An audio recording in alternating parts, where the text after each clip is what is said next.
très heureux de vous présenter le premier volet d'une série de cours de Patrick Petit-Ohaillon intitulé « Pour relire le récit de la création ». Ce premier cours est intitulé « Pourquoi la Torah commence-t-elle par Bereshit ?» Nous vous souhaitons une très bonne écoute. Bonsoir à tous. Si vous le voulez bien, on va commencer. Merci d'être là pour ce partage d'une relecture du texte du Sefer Bereshit. Essayons de comprendre d'abord, puisque c'était le titre de la séance de ce soir, essayons de comprendre pourquoi le texte biblique commence par le récit de la création. Pourquoi on a besoin de commencer par Bereshit? Et cette question-là, elle est déjà posée par le premier commentaire de Rashi. Parce qu'il nous dit d'emblée, est-ce que la Torah devait commencer par le récit de la création? Est-ce que la Torah n'aurait pas dû commencer par le 12e chapitre du Sefer Shemot? Qu'est-ce qu'il y a dans le 12e chapitre du Sefer Shemot? La mitzvah de Rosh Chodesh. Or, la mitzvah de Rosh Chodesh est la première mitzvah qui est donnée à l'ensemble du peuple juif, en tant que peuple. Il y a d'autres mitzvot, vous le savez, il y a des mitzvot dans le Sefer Bereshit, mais elles sont données de manière individuelle, alors que le peuple juif n'est pas encore constitué. Donc la première mitzvah donnée à la nation juive, c'est Rosh Chodesh. Donc Rashi dit, en citant le commentaire de son maître, Rabbi Yitzhak, il dit, voilà, on aurait dû commencer avec cette première mitzvah. Ça sous-entend que le texte biblique vient créer une relation avec le peuple juif et que cette relation passe par des commandements, par des mitzvot. Or, on ne commence pas par le 12e chapitre de Shemot. On commence par ce récit de la création sur 2 chapitres qui apparemment n'a rien à nous dire sur notre vie quotidienne. On n'est pas tous des scientifiques, astrophysiciens ou physiciens pour s'intéresser à la manière dont Akadosh Baruch Hu crée le monde. Donc pourquoi prendre 2 chapitres pour nous raconter comment il crée le monde? Il suffisait d'une phrase, de nous dire que Akadosh Baruch Hu est créateur de l'univers. Et à partir de là, on commence les commandements. Parce que qu'est-ce qui va nous intéresser dans cette Bible? C'est de savoir ce que Dieu attend de nous en termes de commandements, en termes de comportement au quotidien. Mais si on ne commence pas par cette mitzvah de Rosh Chodesh, on aurait pu commencer aussi le Sefer Bereshit, ou la Bible, tout simplement, par un autre passage. Celui de la sortie d'Égypte. Pourquoi? Parce que c'est au moment de la sortie d'Égypte que le peuple juif est constitué en tant que peuple. On voit bien, c'est la famille de Yaakov qui descend en Égypte, c'est un peuple qui en ressort. Donc c'est le moment fondateur de la nation juive. Il devient libre, il reçoit sa loi au Har Sinaï et il trouve sa terre en Eretz Canaan à la fin de cet exode 40 ans après. Donc le moment de création du peuple, où une famille, où des individus, depuis Abraham, Yitzhak, Yaakov, deviennent une famille et se transforment en peuple, c'est la sortie d'Égypte. Donc c'est la vraie naissance du peuple juif. Avant, il n'y a pas de peuple juif. Pratiquement dans tout Bereshit, il n'y a pas de peuple juif. Adam Arishon, Adam, Ève, Noach ne sont pas juifs, ce sont des hommes. Premier ancêtre proprement dit du peuple juif, c'est Abraham. Mais au tout début, ce n'est pas une histoire juive, c'est une histoire humaine.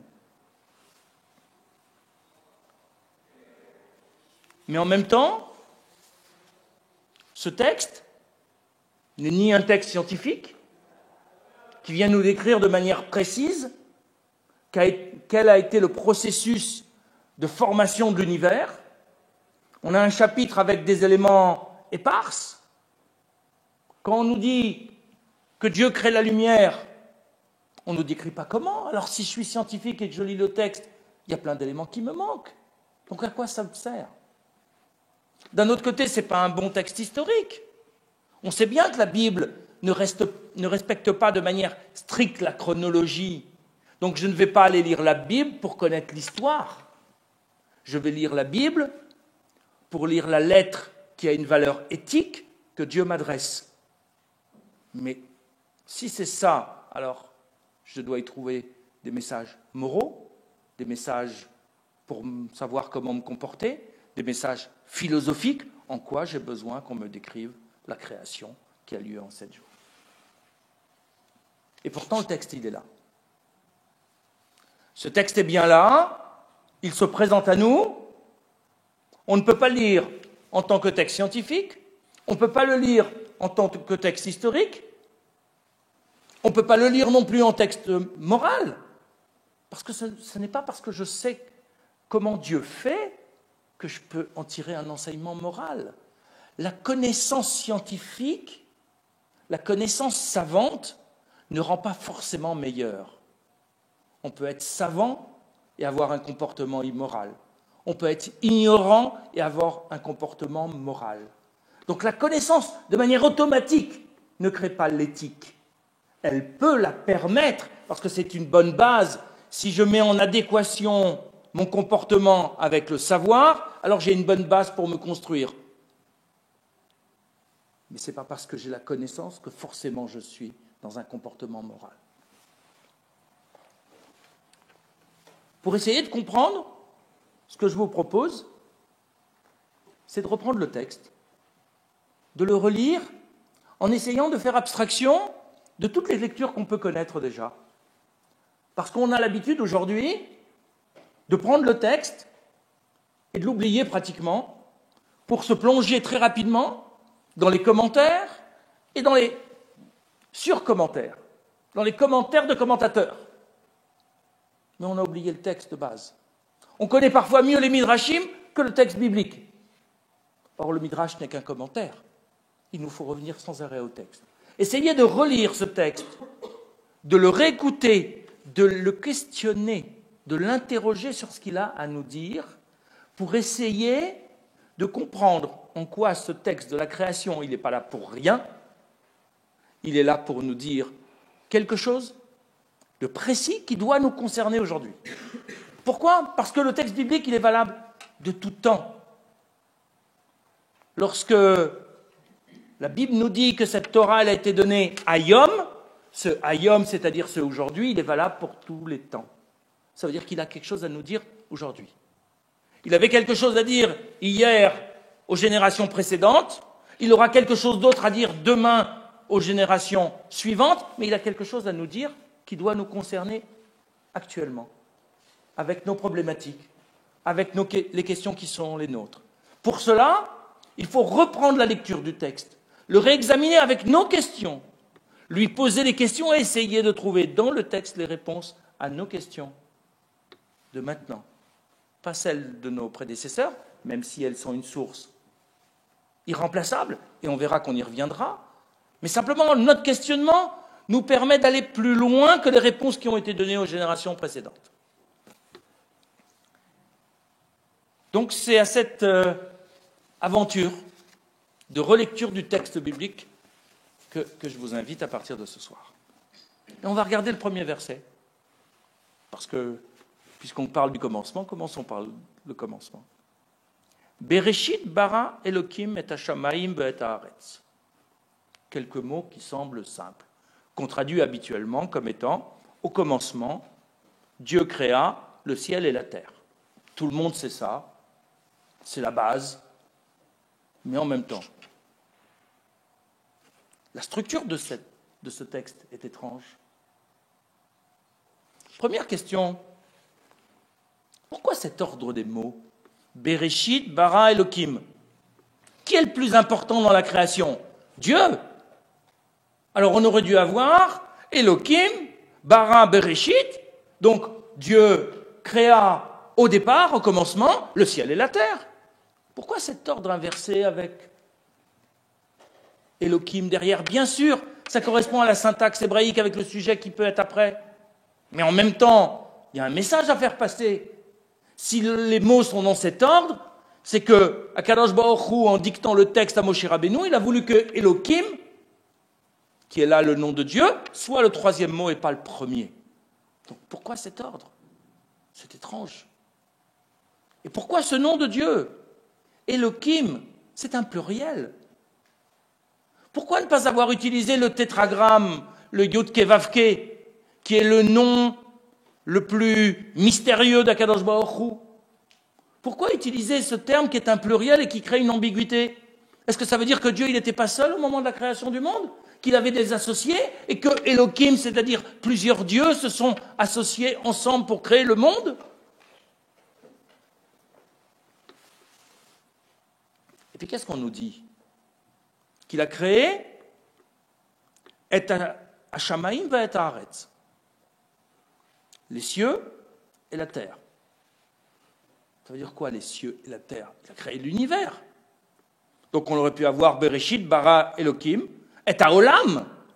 Ça comprend tout. Pourquoi nous donner une précision qui vient distinguer deux entités? Comme s'il y avait deux éléments complètement séparés, Shamaim Va'aretz, alors qu'on sait bien dans le verset suivant qu'ils sont confondus au départ. Pourquoi on nous donne une précision qui va venir bien plus tard, lorsque Dieu va séparer les eaux d'en haut et les eaux d'en bas, où on va distinguer à ce moment-là Shamaim et Haaretz? Pourquoi on nous le dit ici alors que ça vient plus tard? Là, on aurait dû avoir un terme générique, Dieu crée l'univers. Et l'avoir dans ce texte, dans cet ordre-là, comme on l'a en français, Dieu, premier de tous les premiers, crée, c'est son action. Qu'est-ce qui crée? L'univers. On a trois entités terminologiques, ça suffit. Quel rôle joue cette phrase? C'est la première. Mais est-ce qu'elle joue un rôle précis? Elle annonce quelque chose qui va se faire plus tard. Or, on ne nous dit pas Dieu va créer. Il a créé. Bara. C'est fait. Ça veut dire que tout est fait dans le premier verset? Alors, arrêtons-nous là. Dieu a créé le ciel et la terre. On n'a pas besoin d'aller plus loin. Ça sert à quoi, les précisions après? L'essentiel, c'est qu'on sache que Dieu est créateur du monde. C'était la première partie de la réponse de Rachi, qu'il va chercher dans les psaumes en disant, voilà, tu dois savoir que Akadosh Baruch Hu est le créateur de l'univers. Très bien, on l'a compris. Une seule phrase. On a économisé un chapitre. On peut passer au chapitre 2. Et pourtant, il y a d'autres versets après. Donc, que viennent nous enseigner ces autres versets qui vont suivre?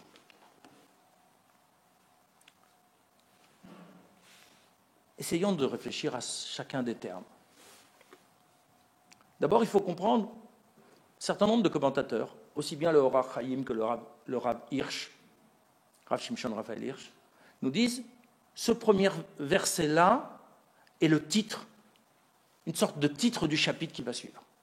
On nous annonce ce que Dieu fait, et après on nous donne les étapes, c'est-à-dire on nous déroule les étapes de la création. Mais tout est déjà dans le premier verset. Puisqu'on voit bien que Shamaim Va'aretz arrive dans les jours suivants.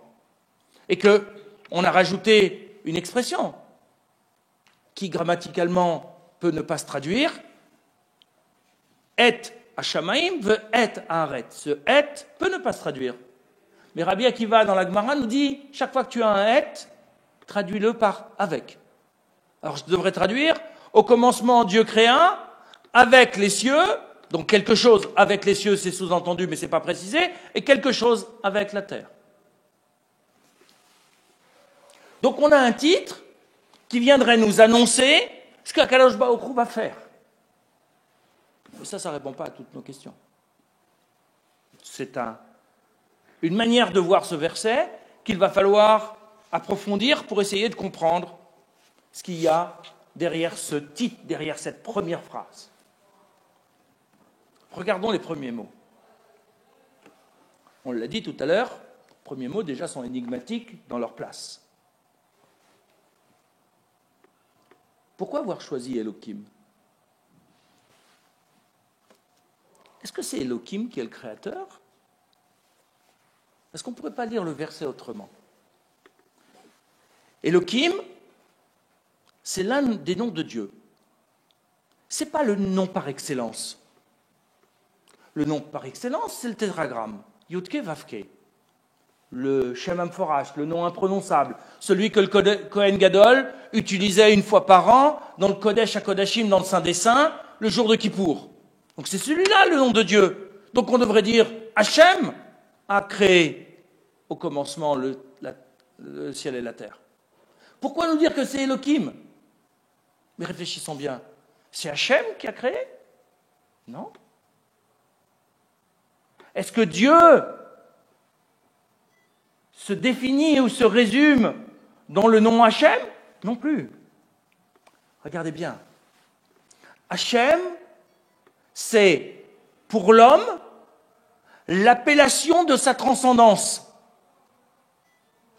C'est-à-dire que Hachem, c'est le nom qui va être pour nous le plus abstrait, qui va représenter Dieu dans sa relation avec le monde matériel et l'humain. Mais ça, c'est la face visible d'Akadosh Baruch Hu. Ce n'est pas la face cachée d'Akadosh Baruch Hu. Parce que la face cachée, elle est encore beaucoup plus abstraite que ce nom-là. Ce nom-là représente l'éternité. Parce que le Yud-Ke Vav-Ke, c'est le verbe être conjugué au futur, au présent et au passé, et forcément dans ce désordre. Non pas passé, présent, futur. Mais futur, présent et passé. Donc c'est pour nous le Dieu intemporel. Celui qui, parce qu'il est intemporel, n'est pas lié à la matière. Donc c'est un nom qui nous sert à désigner Dieu dans sa différence radicale avec le monde de la matière et le monde dans lequel on est. Mais ce n'est que la face visible qu'il nous présente. Il y a une autre face qui n'est pas accessible à l'homme, qui préexiste à la création du monde. Cette autre face, c'est ce que les kabbalistes appellent le Ein Sof. Littéralement, c'est le sans fin, c'est-à-dire l'indéfinissable absolu. Derrière le Dieu en relation avec l'homme, il y a une autre face de Dieu qui n'est pas accessible à l'homme, parce que l'homme ne peut voir qu'avec son intellect et avec ses yeux. Il ne voit des choses abstraites qu'avec son esprit. Mais il n'est pas capable de concevoir un Dieu complètement immatériel. Il peut l'écrire. Il peut dire Dieu est complètement immatériel. Il est inconnaissable, indéfinissable, invisible, inconcevable. Mais il est dans la négation. Il ne peut pas le définir de manière positive dans ce qu'il est proprement dit. Pourquoi? Parce que nous fonctionnons avec un cerveau humain qui est un cerveau matériel. Donc notre capacité d'abstraction, elle a une limite.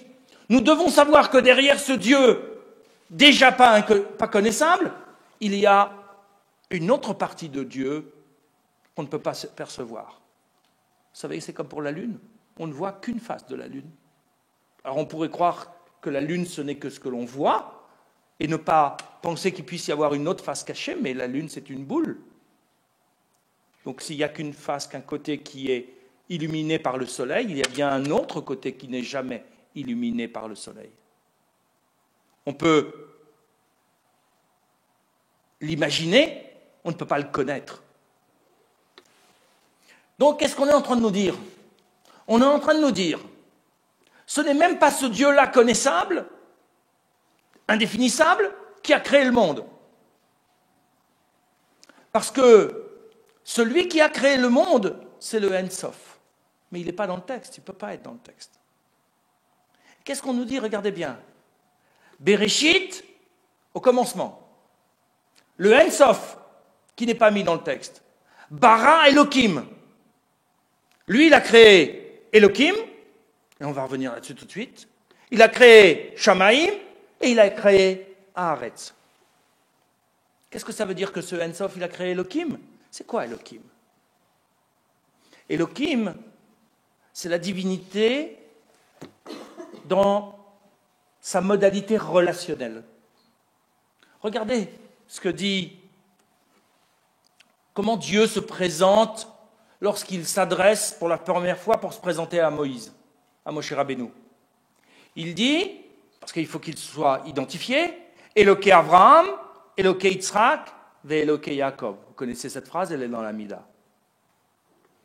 Pourquoi on nous dit le Dieu d'Abraham, le Dieu de Isaac et le Dieu de Yaakov? C'est pas le même? On aurait pu dire le Dieu d'Abraham, Isaac et Jacob. Pourquoi répéter? La Bible n'aime pas répéter. Si elle répète, c'est qu'elle veut dire quelque chose. Donc elle vient nous dire, ce Éloqué, c'est-à-dire Elohim, qui est en relation avec Abraham, c'est bien le même Elohim, c'est-à-dire c'est bien la même manifestation d'Akadosh Baruch Hu, mais Abraham ne l'aperçoit pas de la même façon que Yitzhak va l'apercevoir, ni de la même façon que Yaakov va l'apercevoir. Dieu est pour l'homme qui le reçoit en phase avec sa propre modalité. Pour Abraham, Dieu est entièrement chesed, parce que Abraham est entièrement chesed, entièrement générosité et bonté. Pour Yitzhak, Dieu est entièrement din, rigueur, parce que Yitzhak est entièrement rigueur. Pour Yaakov, Dieu est entièrement miséricorde, parce que Yaakov est entièrement miséricorde. Dieu a une relation personnelle avec chacun de nous. Avec chacun de nous, il a une relation spécifique qui correspond à ce que nous renvoyons sur Dieu. Donc le pluriel que l'on a ici, c'est de nous dire, au tout début, lorsque Dieu, Akadosh Baruch Hu, le En Sof, crée le monde, il crée en même temps une modalité relationnelle qui va correspondre à chacun de nous. C'est pour ça qu'on a un pluriel. Parce que pour nous, Dieu, ce sera notre Dieu personnel. C'est Eloquenu, c'est Eloqué Avotenu. C'est les deux à la fois. Le Dieu de nos pères, mais aussi notre Dieu.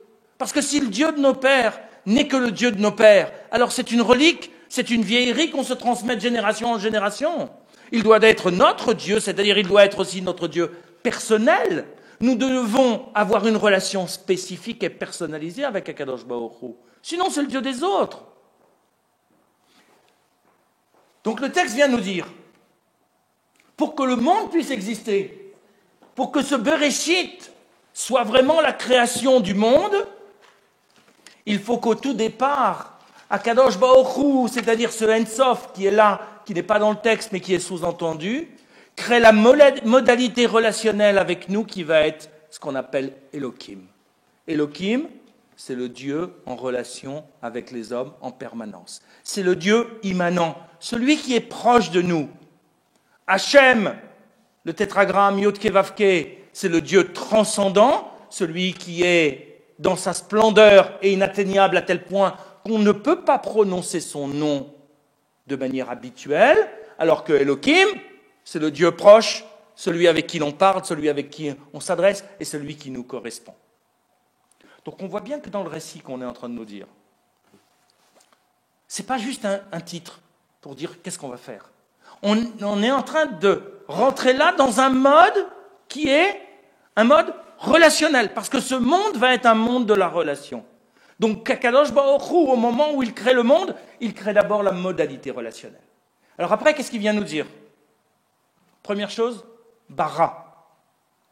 Le verbe bara, c'est le verbe créer, mais qui implique la création absolue, c'est-à-dire la création ex nihilo, à partir de rien. Dieu crée la matière. Au moment où il crée la matière, il crée déjà tous les potentiels de la matière. On dirait en chimie qu'Akadosh Baruch Hu, à ce moment-là, a créé les éléments premiers de la matière, constitutifs de la matière. Ces éléments-là, ils vont être agencés d'une manière ou d'une autre. Ce carbone, avec cet oxygène, ils vont se mélanger pour donner quelque chose. Tous ces atomes sont créés dès le départ. Et c'est à partir de ces atomes qui vont être agencés les uns avec les autres que l'on va voir cette création qui va être organisée de manière harmonieuse et qui va se développer au fur et à mesure. Donc ce bara, c'est le bara, la création de la matière première. Tout est créé à ce moment-là. Parce qu'il y a tout le potentiel de l'univers tel qu'il va être, il est dans le bara, et il y a le mode relationnel. Quel est le deuxième élément qui est créé? Deuxième et troisième, Shamaim va'aretz. C'est Shamaim va'aretz. Ce n'est pas simplement deux éléments constitutifs de l'univers. Parce que sinon, on aurait pu utiliser un autre mot, global, olam. Olam englobe tout. Shamaim ve'aretz. Les cieux et la terre. Si on distingue, c'est qu'on va avoir d'emblée dans ce monde et dans cette création deux modalités. certaines qui vont être dans le Shamaïm, et tout ce qui veut être, et le Het, il vient englober tout ce qui va être attaché aux cieux. Et le Haaretz, il va englober tout ce qui va être attaché à la terre. Mais ce n'est pas de modalité matérielle, c'est de modalité dans les comportements. C'est-à-dire que dans le Béréchit, il y a une modalité qui est Shamaïm, c'est-à-dire qui est spiritualité, et une modalité qui est matérialité, qui est Haaretz. Ce n'est pas la matière terre qu'il crée tellement qui est intéressante là. C'est le fait que d'emblée, Akadosh Baruch Hu crée un monde qui a deux potentialités, une Shamaïm, une Haaretz. Tout ce qu'il va créer, par la suite, aura cette double potentialité, aura une partie d'elle-même qui sera Shamaïm et une autre qui sera Haaretz. Il n'y a pas d'existant dans le monde qui soit matière pure. Pourquoi ? Parce que même la matière pure, c'est-à-dire les minéraux, eux aussi ont une fonction spirituelle. Ils n'ont pas une capacité spirituelle, mais ils ont une fonction spirituelle. C'est-à-dire que dans l'analyse même de la matière inerte, de la pierre, on comprend la sagesse d'Akadosh Baruch Hu, donc ils ont une dimension qui est d'ordre spirituel. Donc on vient nous dire qu'au commencement, on a un monde qui est créé par une entité qui est le Ensof, qui est extraterrestre dans le sens étymologique du terme. Cette entité-là, elle crée Eretz, mais en créant Eretz, elle crée les autres modalités. C'est-à-dire, elle crée la modalité relationnelle, elle crée la possibilité de la spiritualité, on va voir pourquoi c'est important, et elle crée la matérialité.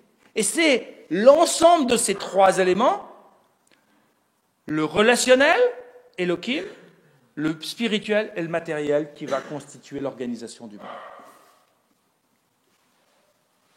Mais il y a un mot qu'on n'a pas abordé. Ce mot qu'on n'a pas abordé encore, c'est le mot Béréchit. Béréchit au commencement. Mais c'est un mot qui, a priori, là aussi, est porteur d'autre chose. Les commentateurs nous disent qu'on peut le découper. Bet, la lettre Bet, et Réchit. Réchit, c'est le début, c'est le commencement. Alors, qu'est-ce qu'on vient nous dire ? Au commencement de notre univers, au Réchit de notre univers, il y a la lettre Bet, qui est la première lettre de notre texte, qui a une valeur numérique de 2. Donc on est dans un monde, et on doit le savoir, parce que tous les autres indicateurs viennent nous dire la même chose, on est dans un monde de la dualité. Il ne peut pas y avoir Shamaïm sans Haaretz. On aurait pu annoncer le monde Olam, mais on aurait perdu la dualité de ce monde. Le Elohim, c'est un pluriel. Le début du pluriel, c'est 2. On est dans un monde du bête, c'est-à-dire dans un monde du relationnel où rien ne peut exister de manière individuelle et de manière indivisible. Celui qui est individuel et indivisible, c'est Akadosh Baruch Hu. Lui, c'est le monde du Aleph. Le Aleph absolu. Nous sommes dans le monde du bête. C'est-à-dire que pour exister, nous avons besoin d'être dans le monde du bête, sinon nous ne sommes rien, nous ne sommes que la moitié d'un tout. C'est-à-dire que dans le monde du bête, l'union, c'est l'unité. Ce n'est pas l'individu qui est l'unité. L'individu, il est rien sans un autre, sans un partenaire. La spiritualité dans ce monde du bête ne peut pas exister seule. Nous ne pouvons pas être des purs esprits, sinon nous sommes des anges, mais si nous sommes des anges, nous ne sommes pas dans ce monde terrestre. On est dans un monde de la spiritualité, mais être un ange, ce n'est pas être un homme. Nous sommes dans un monde de l'homme, c'est-à-dire un monde où il y a forcément spiritualité et matérialité. L'homme ne peut pas s'extraire pour rester homme de sa matérialité. Par contre, il peut donner une mission et une fonction spirituelle à sa matérialité et faire en sorte qu'il y ait une harmonie entre les deux, qui lui permette du coup, par cette union de la matérialité et de la spiritualité, de s'approcher du monde du Aleph d'Akadosh Baruch Hu. Le couple, on le voit plus loin dans le texte, c'est l'homme et la femme. Adam, c'est Zachar ou Nekeva. C'est pas l'homme masculin seul, comme semble le dire le deuxième chapitre, qu'il faudra relire le moment venu. Non, le Adam qui est créé dans le premier chapitre, c'est Zachar ou Nekeva. L'homme n'est pas homme s'il n'est pas en couple. Il est la moitié d'une individualité. Parce que l'individu biblique, celui qui est susceptible d'être en relation avec Akadosh Baruch Hu, c'est le couple, c'est-à-dire celui qui a atteint sa complétude. Il y a les cieux, il y a la terre. Mais les cieux sans la terre, ce n'est pas le monde de l'homme. La terre sans les cieux, ce n'est pas le monde de l'homme. L'homme ne peut pas croire, et c'est le message essentiel qu'on nous donne ici. L'homme ne peut pas croire que seul il est un monde à lui tout seul. Il n'est qu'un morceau de ce monde. Et seul, il ne peut pas être en relation avec Akadosh Baruch Hu. Ce n'est pas l'ascète ou l'ermite qui s'isole du monde dans une pure spiritualité qui est le bon partenaire d'Akadosh Baruch Hu. C'est l'homme qui vit de manière équilibrée en couple, avec une femme qui est complémentaire à lui, et la femme en complémentarité avec l'homme, parce que on parle toujours du côté masculin, mais c'est valable dans les deux sens. C'est ce couple-là qui sont actifs dans la vie terrestre avec un objectif matériel, spiritualisé par leur vocation à s'approcher de Shamaïm, qui fait qu'on est dans l'action et qu'on s'approche d'Akadosh Baruch Hu. On ne peut pas être homme en relation si on est seul dans son coin. Et l'homme seul dans son coin, sans en relation aussi avec un autre homme, n'est pas complètement dans la relation avec Akadosh Baruch Hu. Dans les Aseret Adibrot, il y a deux tables. Il y a les tables des relations avec les hommes et la table des relations avec Dieu. L'une ne peut pas exister sans l'autre. C'est aussi dans la relation au prochain qu'on construit notre relation à Dieu. Mais croire qu'on peut être simplement dans la relation à Dieu, ce serait croire qu'on est dans le monde du Aleph. C'est-à-dire que comme Dieu, on est tellement suffisant à nous-mêmes qu'on n'a pas besoin d'un autre pour être en relation avec Akadosh Baruch Hu. Donc on vient nous dire dans ce texte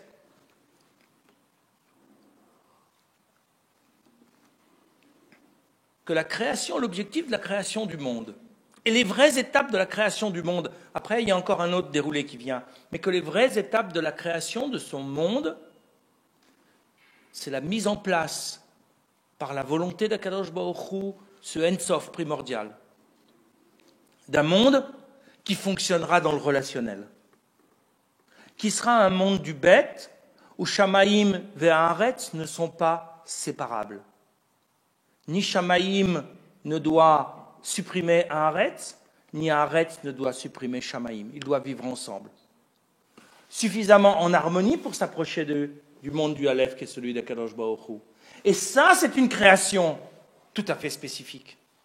C'est ni ce qui existait avant, où la matière n'existait pas, ni ce qui existera après, si un jour la matière n'existe plus. C'est ce qui est dans la création actuelle dans laquelle on est. Notre enseignement, c'est notre enseignement qui est un enseignement social. L'homme ne peut pas être tout seul et croire qu'il est en compagnie de Dieu.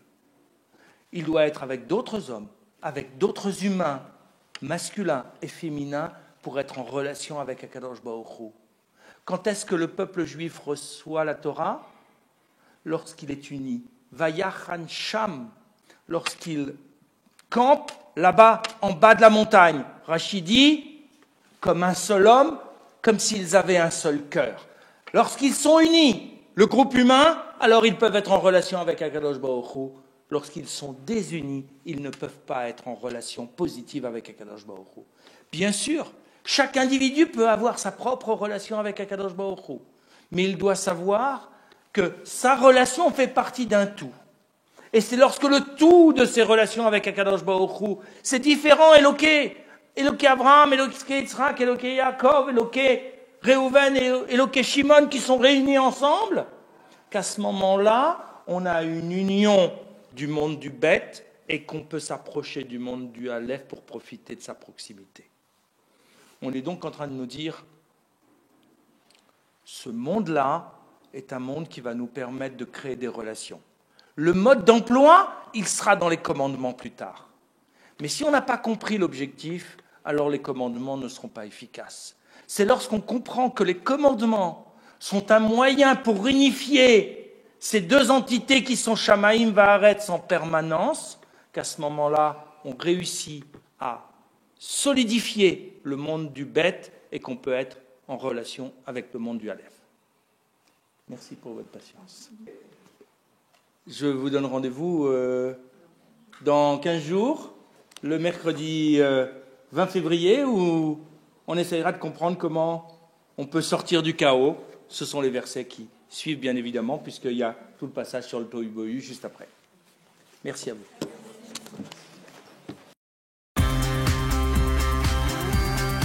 J-Pod, le podcast de la communauté juive. Les nouveaux cours de Rav, accessibles gratuitement sur le site jpod.fr et sur iTunes chaque semaine. Paracha de la semaine, règles de Torah, fêtes juives, cours de pensée juive, jpod.fr, le premier Beth Midrash online.